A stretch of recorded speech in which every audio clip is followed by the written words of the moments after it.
Okay, section 3.6 is all about variation. Okay, and there are different kinds of variation that we're going to cover. We are going to cover, first of all, direct variation, where you have y directly proportional to x. So there's two variables there.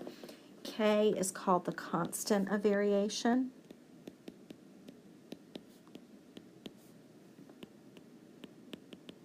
Okay, and we say here that y varies directly as x.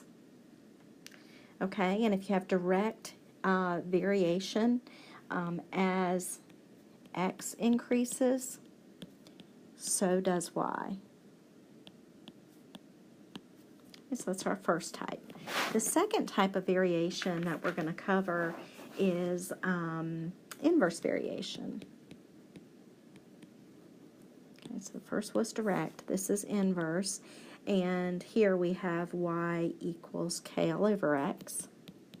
So very similar here, but with inverse variation, as x increases, y decreases.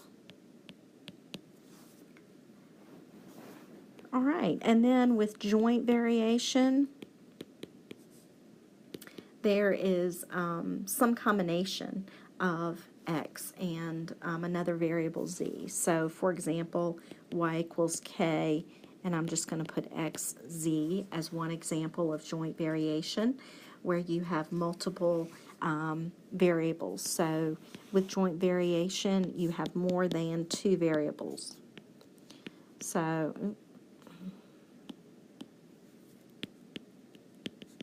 not just an x and a y, but also a z, or whatever the case may be. All right, so let's work some problems. All right, number one. Okay, if y varies directly as x,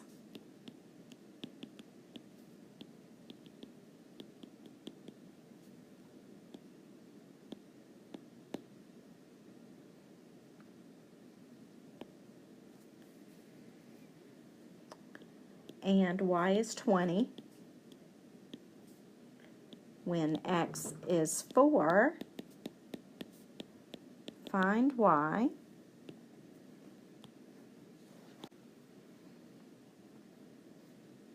Okay, so y is 20 when x is 4.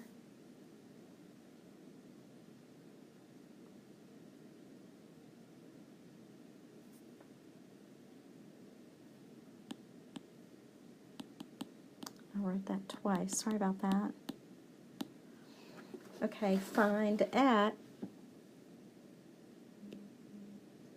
x is -6. So find y when x equals -6. All right, so we've got that down. So y varies directly is going to be y equals k times x. And here they tell us that y is 20 when x is 4. So we simply write that in a statement and we solve for k. So we solve for k by dividing both sides by 4, so k is 5. That's our constant of variation. So step one in a variation problem is always to figure out, what is that constant k? So the first thing we have to do is find k, and then we use that k to evaluate our function. So we have y equals 5x. So the first part of the problem, okay, was this. Y varies directly, and then it tells you y is 20 when x is 4, okay?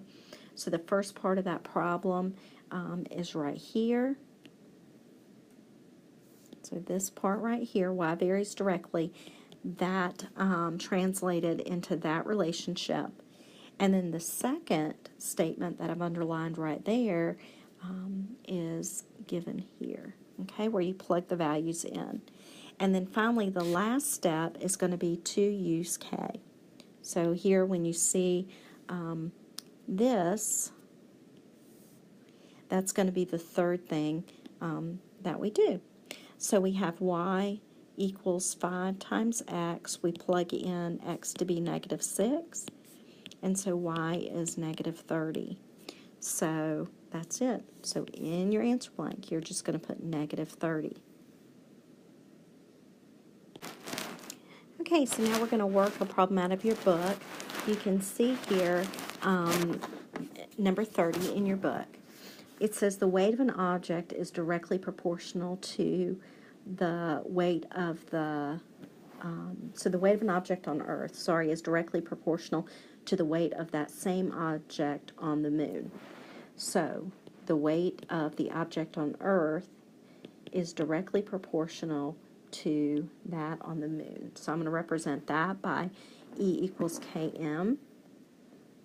And then the next bit of information is the information to find K. So remember, once we write our relationship, we want to find K. And so here we have on Earth is a 200-pound astronaut, and on the moon, that person would weigh 32. So we have 200 divided by 32. Let me grab my calculator and see what that gives me. So 200 divided by 32 is 6.25. So now I'm able to use that relationship. So I have E. Let's make this a little darker so you can see it. So we have E equals 6.25 m. And so the final question is, how much would a 50-pound dog weigh on the moon? So let's go ahead and take a look at using our function. Okay, and so the weight on Earth is 50. Divide both sides by 6.25. And there we come up with a weight on the moon of 8. So the dog would weigh 8 pounds on the moon. Okay, so our next problem involves the weight of an object that varies inversely. So we're going to let the weight of the object be W.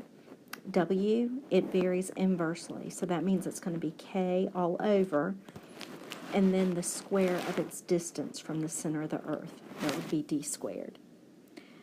All right, and so again, the first step is to find K. So it tells us that an object 8,000 miles from the center of Earth weighs 90 pounds. So here we have 90 equals K all over 8,000. Okay, so then we get K equals 720,000.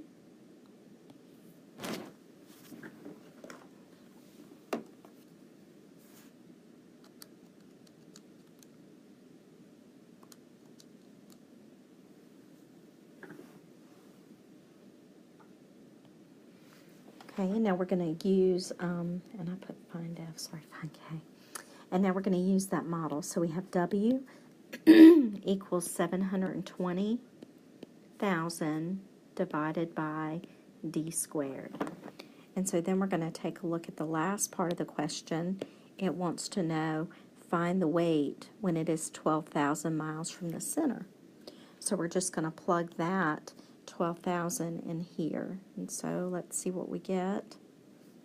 So we have W equals 720,000 divided by 12,000.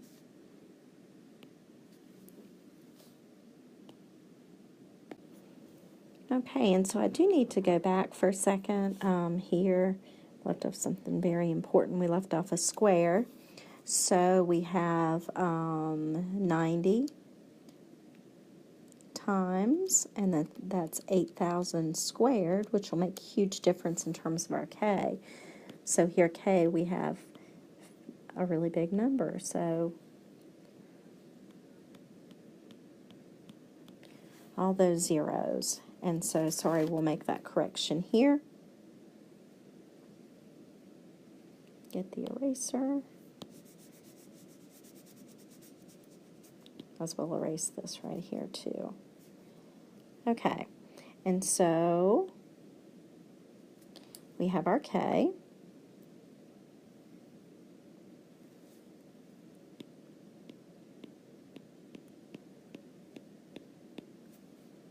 All over, and then D squared is just 12,000 squared. So we're going to plug that in our calculator, see what we come up.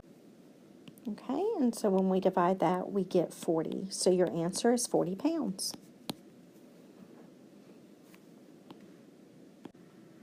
Okay, so the last problem that we're going to work is number 40 from your book. And this problem involves inverse and direct variation. So with number 40, it says that the volume of gas varies inversely as the pressure and directly as the pressure in Kelvin. So here we have, translated into a sentence, we have the volume equals, I'm just going to put T for the temperature. So it's going to vary directly with the temperature and then inversely as the pressure. So there's the model that you get. The second part of the question says, if a certain gas occupies a volume of 1.3 at 300 and a pressure of 18, so we're going to plug those given values in, and we end up with 1.3 equals 300K all over 18. And then we're going to solve. So you cross multiply, and you'll have K to be 0.078. So first of all, we found K, and now we're going to use our model. So we have V equals, and then T times 0.078 all over P. So that brings us to the last part of the question, where it's asking, find the volume. So we're looking for the volume, right? At 340K and a pressure of 24 newtons. So here we have 340 times 0.078 divided by 24. So let's plug that in our calculator and see what we get. So 1.105. Okay, you always want to put units of measure on these problems, and the volume is measured in liters. Okay, and keep in mind that for the third type of variation, we didn't do one like that, but it works just like direct, so you just have more than one variable.